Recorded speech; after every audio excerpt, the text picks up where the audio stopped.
There's a place inside of me, not a place I can point to on a map of the brain, not something a doctor could find on a scan.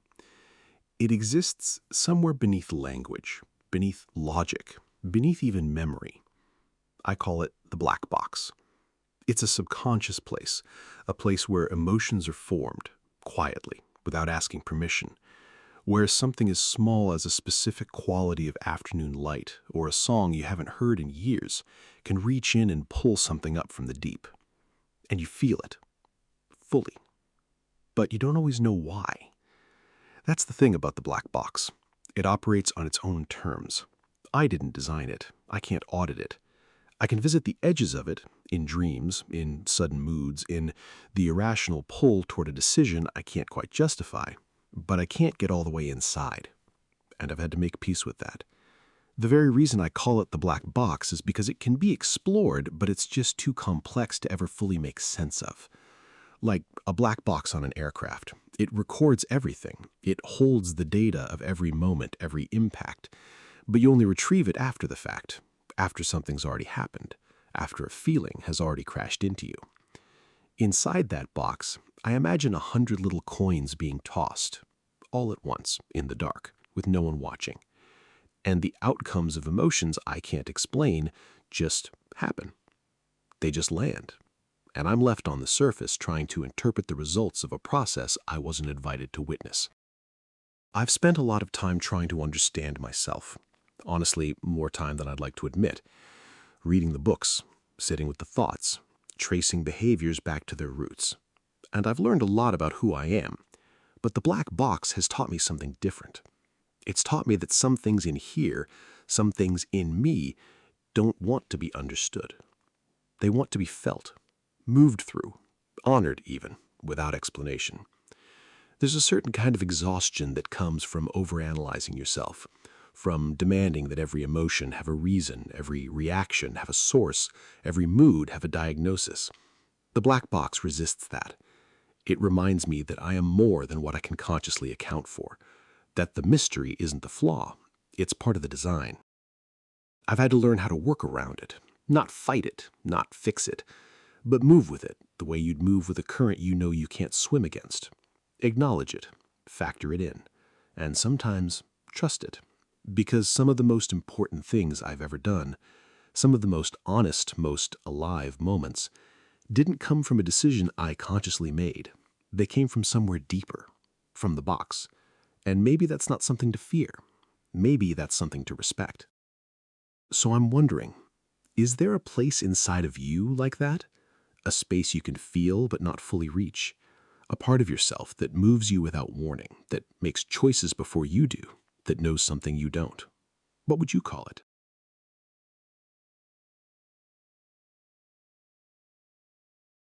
There are times when I get close. Times when something quiets down enough inside me that I can almost feel the edge of it, the outer wall of the box.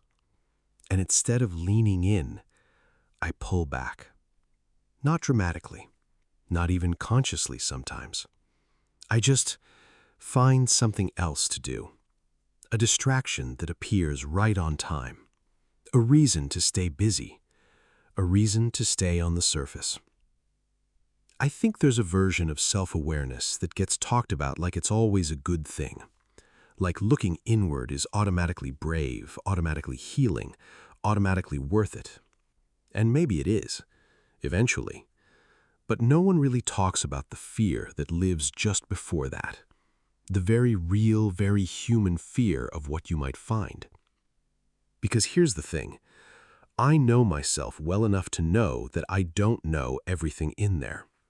And some part of me suspects that certain things are buried for a reason, that the box sealed certain rooms shut not out of malfunction, but out of mercy. There's a difference between repression and protection. I've had to learn that. Not everything that's hidden is hiding from you out of cowardice.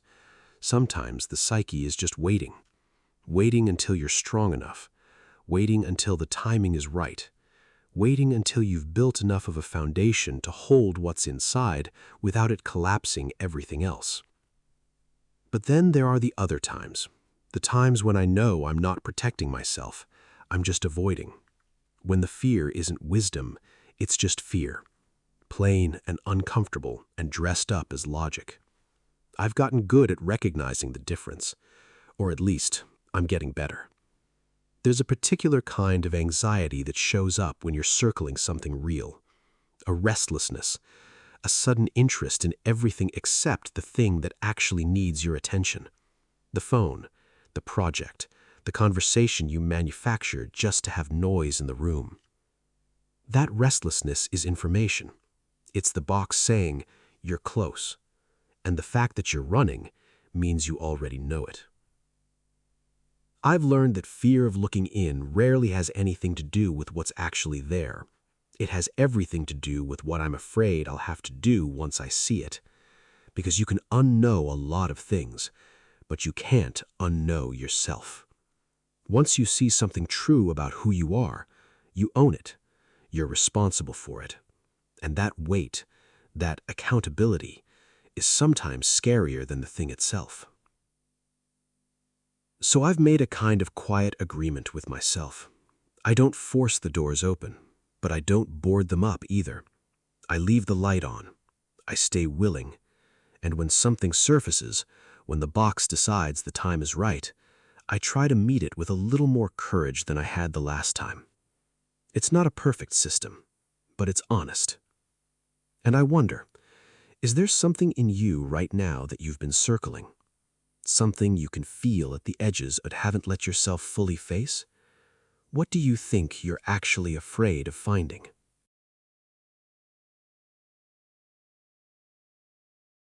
There's something I've been sitting with lately. A quiet realization that keeps surfacing whenever I slow down long enough to actually look at my life. When I gaze upon where I am now and where I'm heading, I almost always find myself looking backwards first. Not out of regret, not out of nostalgia, but because somehow the past feels like the only honest map I have. I think about all the roles I've played, the jobs, the relationships, the late nights spent trying to figure out who I was or what I was even building toward. At the time, so many of those chapters felt disconnected, like I was wandering through experiences that had no through line. But looking back now, it almost strangely feels like everything has happened for a reason. Like each piece was quietly being placed, even when I couldn't see the picture. The skills I picked up in roles I thought I'd outgrown, the lessons left behind by people who didn't stay, the versions of myself I had to become just to survive certain seasons, all of it has been feeding something, compounding, accumulating, building quietly in the background of my life. And here's what I keep coming back to. The culmination hasn't ended. That's the part that gets me. I'm not standing at the finish line of some grand arc looking back at a completed story. I'm still in it, still using everything I've learned, every mistake I've made, every moment of clarity that came only after something fell apart. I'm still drawing on all of it right now to hope and build for something even greater in the future. But I've had to be honest with myself about something, because it would be easy, comfortable even, to only keep the good stuff, to curate a highlight reel of formative moments and call that my foundation. That's not how it actually works, though. I can't just look at all the good things that happened. It's a two-sided coin of culmination. I look at all the bad things as well, the embarrassments, the choices I'd make differently, the times I was too afraid or too proud or just too distracted to show up the way I should have. Those things live on that coin too. And together, the wins and the wounds, they form something more complete than either side ever could. There's a kind of power in that. When you stop sorting your past into good and bad and start seeing it as one unified thing, something that simply happened and shaped you and is still shaping you, you stop being haunted by the hard parts. You start being informed by them instead.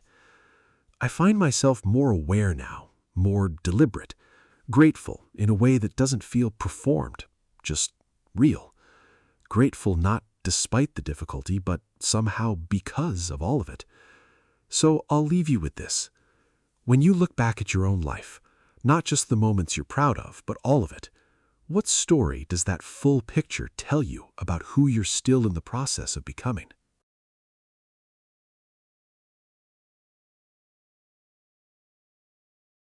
There's a strange thing that happens when you start to become aware. Really aware. Not just of the world around you, but of yourself, of your patterns, of how much you've actually lived. At some point, the accumulation of experience stops feeling like just a resource and starts feeling like a responsibility. You know too much to play dumb. You've seen too much to be reckless. You've hurt and been hurt in enough ways that you can't easily claim ignorance anymore. Not about yourself, not about the people around you, not about the choices sitting in front of you. And that awareness, it's a gift, but it doesn't always feel like one. Because here's the tension nobody really talks about. The more you understand about where you've been, the more you feel the weight of where you're going. Every decision carries a little more gravity. Every creative choice, every relationship, every risk. You're not making them blindly anymore. You're making them with the full memory of what happened last time. And sometimes that wisdom is exactly what you need. But other times, if you're honest, it slows you down. It whispers. It second guesses. It reminds you of the cost before you've even decided whether something is worth paying for. I've felt this, the strange pressure of being grateful. Like the gratitude itself raises the stakes. If you're aware of how much has gone into making you who you are, all the experience, all the refining, all the loss and learning, then wasting it feels almost unforgivable. There's a version of that pressure that's motivating. It lights something. But there's another version that can quietly become paralysis dressed up as discernment, where you're not being thoughtful, you're just afraid, and the awareness gives the fear a very convincing costume. I've had to learn to tell the difference, to ask myself, is this hesitation coming from wisdom, or is it coming from the part of me that's just tired of being wrong? Because both of those things can look identical from the inside. The weight of knowing your own history can either anchor you or ground you. And the difference between those two things is everything. An anchor holds you in place, but being grounded, that's different. That's having roots deep enough to move without being swept away, to take the risk, carry the weight, and still lean forward. I think that's what all this accumulated experience is really for. Not to make you cautious, not to make you heavy, but to make you steady. So here's what I keep asking myself, and maybe you've felt this too. Is the weight you're carrying right now making you more grounded, or is it quietly becoming the thing that's holding you still?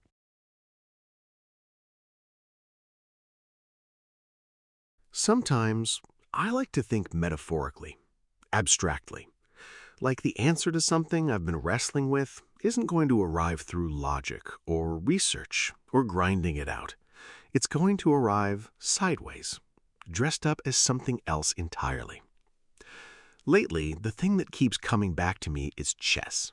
Not the game itself exactly, more what lives inside the game, what the pieces represent, the structure underneath the structure. Think about the king for a second. He's not fast, he's not aggressive. He moves one square at a time, cautiously, deliberately, like someone who knows exactly how much he has to lose.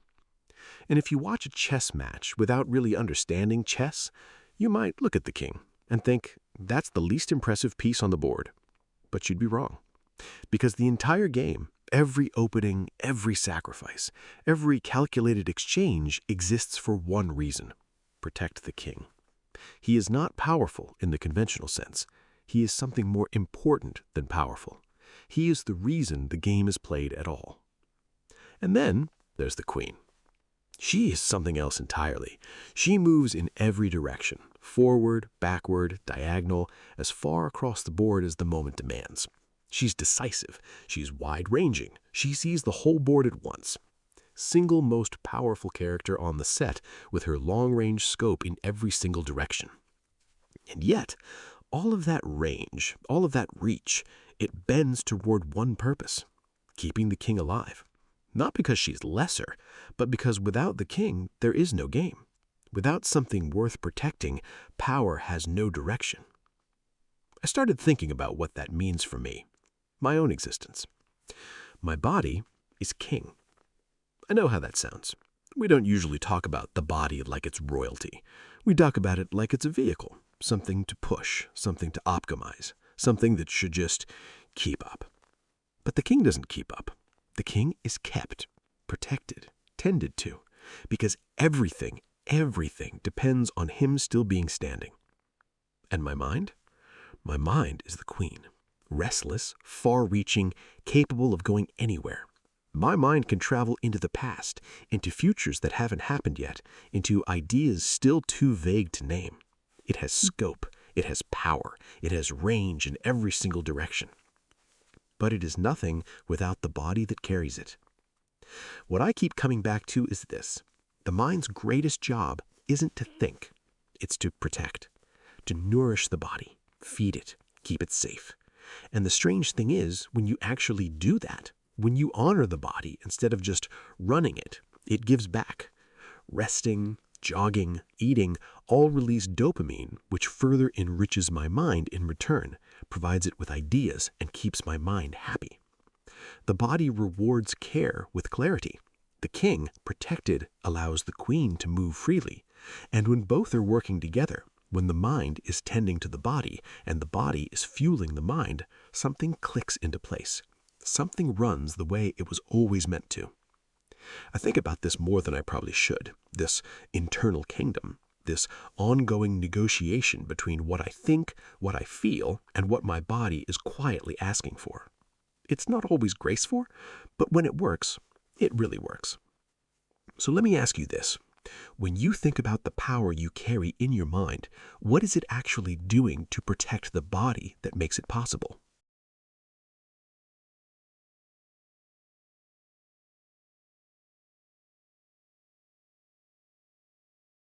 Logic is king. Emotion is queen.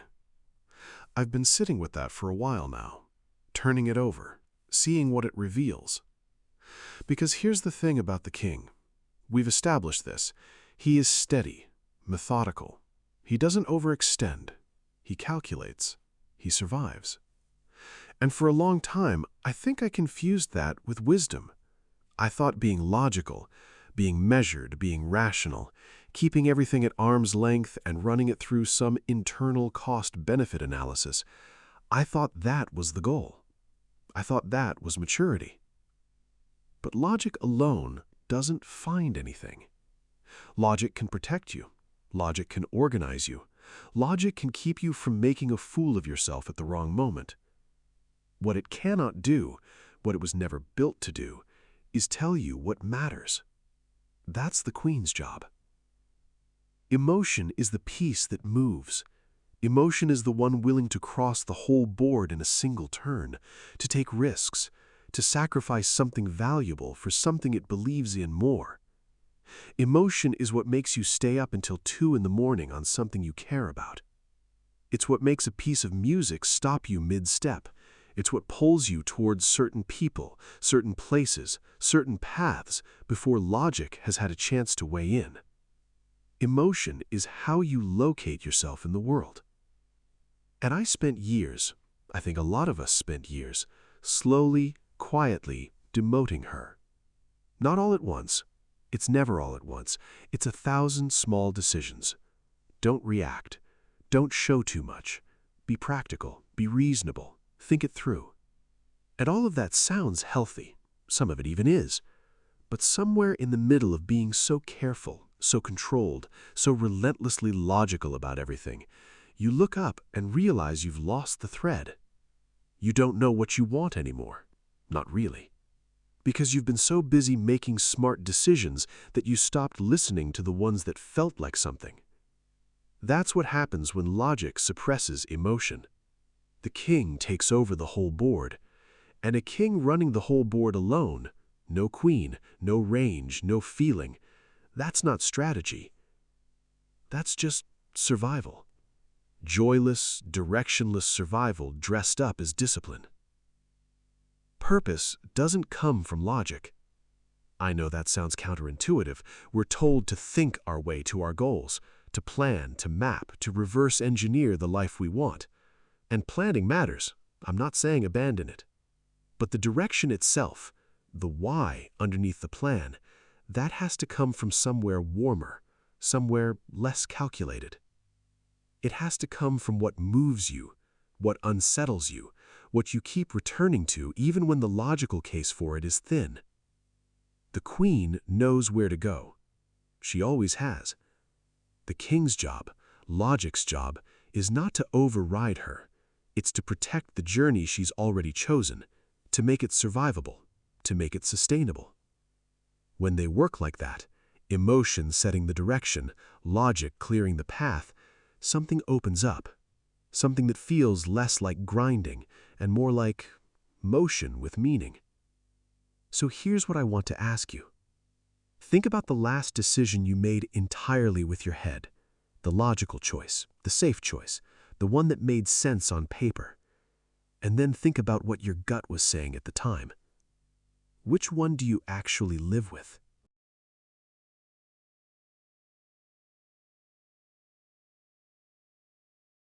It's sad, but true. Sometimes I feel the emotion that is misery. And I don't mean a bad day. I don't mean the kind of low mood that a good meal or a walk outside fixes. I mean the real thing, the heavy, quiet, persistent kind that doesn't announce itself. It just settles in. And for a while, you don't even notice how much of you it's taken up. I don't think that an emotion like this is escapable sometimes, and it's part of the human experience. As much as we resist that idea, as much as we'd like to believe that with the right habits, the right mindset, the right morning routine, we can architect a life that misery simply can't enter, we can't. It finds a way in. It always does. Misery is a phenomenon, an emotion I feel today. And I'm saying that plainly, without apology, because I think there's something important in just naming it honestly, not dramatizing it, not collapsing into it, just acknowledging it as a real thing that is happening right now. And here's what I keep noticing. It's not without purpose. Misery makes me feel like I want to do better with my life. I must do better with my life. I can't go on living until I see to it that I escape the misery. There's something almost clarifying about that feeling, like the discomfort cuts through all the noise and leaves behind only the things that actually matter. The things I've been putting off, the version of myself I keep promising I'll become someday. I think to myself sometimes that misery is my enemy. And on the surface it is. It's uncomfortable, it's unwanted, nobody chooses it. But in an odd way, it shows me the door. It leads me to have visions of escape, not desperate fantasies, but something more like direction. A quiet inner voice that says, this is not where you're supposed to stay. How do I find the doorways to leave the land of misery? That's a question I genuinely sit with, because I don't want to stay miserable. Life isn't meant to be miserable. I believe that deeply, and yet the door isn't always obvious. Sometimes it takes a while just to find the wall it's in. But I've learned something about misery in time. Misery comes and goes. Like happiness, it's also fleeting. Happy moments will come once again. I always say, the same way that happiness isn't permanent, sadness is also not permanent. Both of them move, both of them pass, and somehow remembering that in the middle of misery is one of the hardest and most important things a person can do. Because misery can creep into life situations very insidiously, causing itself to become part of reality in ways that aren't always obvious.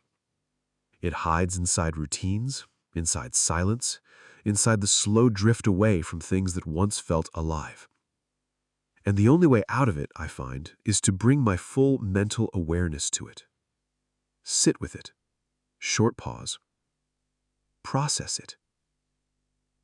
Think of ways out of it. Not to fight it or shame yourself for feeling it, but to look at it directly. To treat it less like an enemy and more like a signal. a signal that something in your life is asking to be changed, faced, or finally felt. So I want to ask you, when misery shows up in your life, do you tend to push it away immediately, or have you ever let yourself actually sit with it long enough to hear what it might be trying to say? There's something I've been turning over in my mind. This idea that misery, real misery, the kind that doesn't lift after a good night's sleep, might actually be one of the most honest things a person can feel. Not comfortable, not welcome, but honest. Because here's what I've noticed. The comfortable seasons of life, the easy stretches where nothing is particularly wrong, those are the periods where I drift the most, where I coast, where I tell myself I'll get serious about things later, when the timing is better, when I feel more ready. Comfort is a very convincing liar. It tells you that stillness is the same thing as peace. And then misery arrives, and it strips that illusion away completely. I use misery as fuel. I know how that sounds. It sounds like something you'd put on a motivational poster and immediately distrust. But I don't mean it that way. I don't mean that suffering is good, or that you should seek it out, or that pain is somehow a badge of seriousness. I mean something quieter than that. I mean that when misery is present, when I am genuinely, uncomfortably unhappy with where things are, something in me that was asleep wakes up. A kind of determination that comfort never produces. A clarity about what I actually want that only seems to appear when what I have isn't enough. It keeps me going toward a hopeful, positive goal, even if that goal is years and years away. And that part is important, the years away part. Because I think we live in a world that wants transformation to be fast, that wants the fuel of misery to produce immediate results, a dramatic pivot, a visible breakthrough, a before and after. But that's not how it actually works. Sometimes the fuel doesn't combust all at once. Sometimes it burns low and slow, just enough to keep you moving in a direction when everything else is telling you to stop, just enough to keep the vision alive. And the vision matters. Because in the middle of misery, when the feeling is at its most suffocating, I've found that something almost paradoxical happens. I can see more clearly what I'm moving toward. As if the weight of where I am makes the image of where I want to be sharper, more real, more necessary. Like the contrast itself is doing something. Like misery is the dark background that makes the light in the distance actually visible. I think about fire. Fire needs friction to start. It needs something to push against. And I think that's what misery offers if you're willing to work with it rather than just endure it. Not a comfortable spark, an uncomfortable one. The kind that only happens when two things that shouldn't be together finally meet. Who you are right now and who you know you're supposed to become. That friction is real, and it's trying to start something. So I want to ask you, is there a version of your life you can only see clearly when things feel at their worst? And if so, what would it mean to finally trust that vision enough to move toward it?